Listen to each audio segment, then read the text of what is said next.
We're going to leave this and take you back live to the Senate floor with a couple of votes coming up shortly.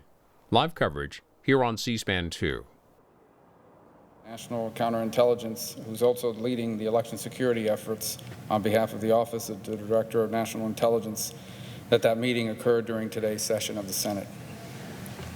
Is there objection? Reserving the right to object. Democratic leader. Reserving the right to object. Because the Senate Republicans have no respect for the institution, we won't have business as usual here in the Senate. I object. Objection is heard. Mr. President? The senator from Florida. If I may, just for a moment, just for the information of the members then who are on the committee, we will not be having the hearing today on the issue of election security with the person leading that effort. It was a priority of many here. We are scheduled to have the Director of National Intelligence tomorrow to discuss that and many more topics of great importance that I know a lot of people here have been saying we need to be having briefings over. And I hope that if, in fact, the Democratic leader intends to object to that we should know that today as well, I hope, so that the members will know that and make arrangements accordingly. I yield the floor.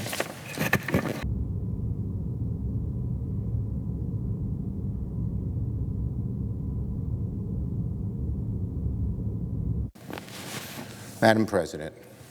The Democratic leader. Thank you, Madam President. Now, over the course of her extraordinary life, Justice Ginsburg did as much to advance the cause of justice as she could manage.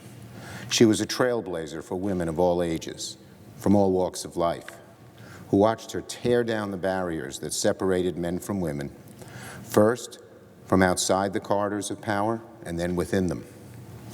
As I said this morning, it is only fitting that she will be the first woman to ever lie in state in the nation's capital. After all, she made a life's work out of going where women had not gone before. I rise now to offer a resolution that will honor her long and illustrious career. Republicans came to us with this resolution, but it ignored Justice Ginsburg's dying wish, what she called her most fervent wish, that she not be replaced until a new president is installed. So we simply have added it to the exact same text of the resolution the Republicans gave us. All the kind words and lamentations about Justice Ginsburg from the Republican majority will be totally empty if those Republicans ignore her dying wish and instead move to replace her with someone who will tear down everything she built.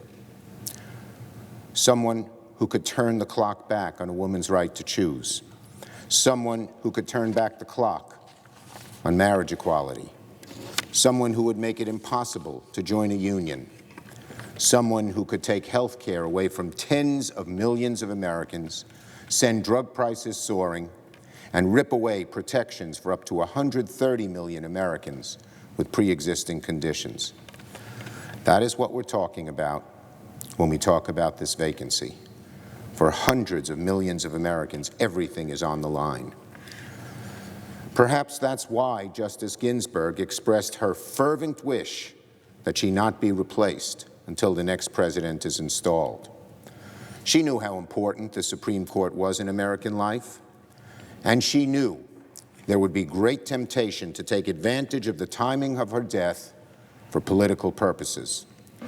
She knew the risk of her vacancy turning into a power game driven by rank partisanship.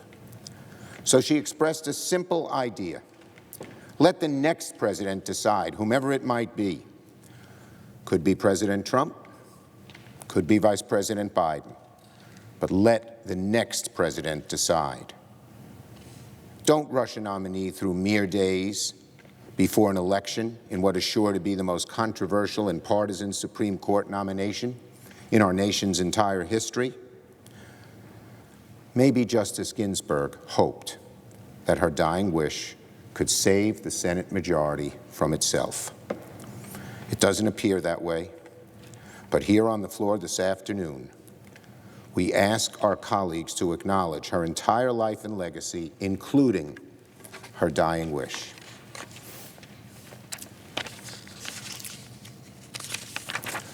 As in legislative session, I ask unanimous consent the Senate proceed to the immediate consideration of the Schumer resolution relating to the death of Ruth Bader Ginsburg, Associate Justice of the Supreme Court of the United States, and which is at the desk.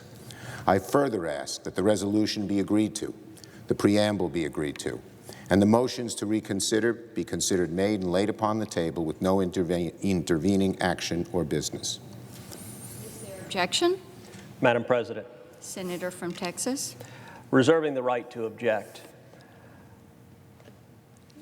This endeavor started with a resolution that the majority put forward that was intended to be a bipartisan resolution commemorating the life and service of Justice Ruth Bader Ginsburg.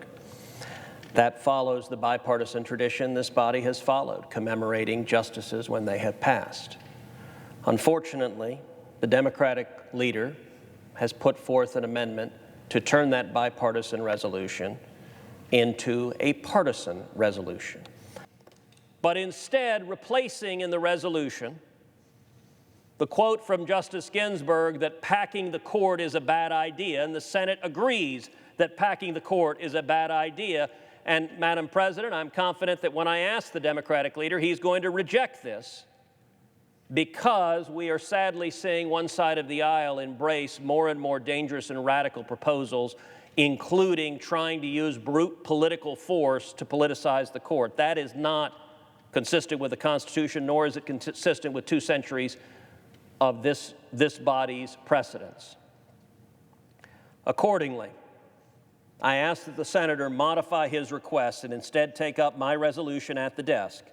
I further ask that the resolution be agreed to, the preamble be agreed to, and the motions to reconsider be considered made and laid upon the table with no intervening action or debate.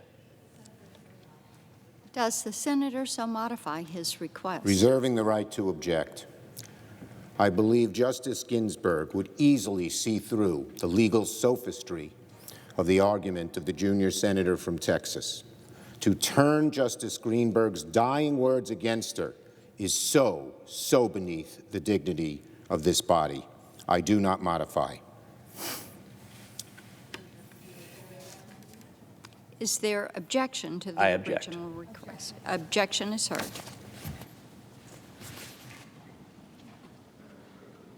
Senator from Iowa. Thank you, Madam President. Last week, former Vice President Biden released his presidential tax plan.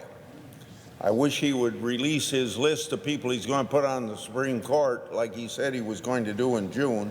He hasn't done that, and I think yesterday he said he wasn't going to do it. But we do have his high tax plan. He vowed to raise taxes immediately on U.S. businesses, even though our country is recovering from a worse economic crisis since the Great Depression.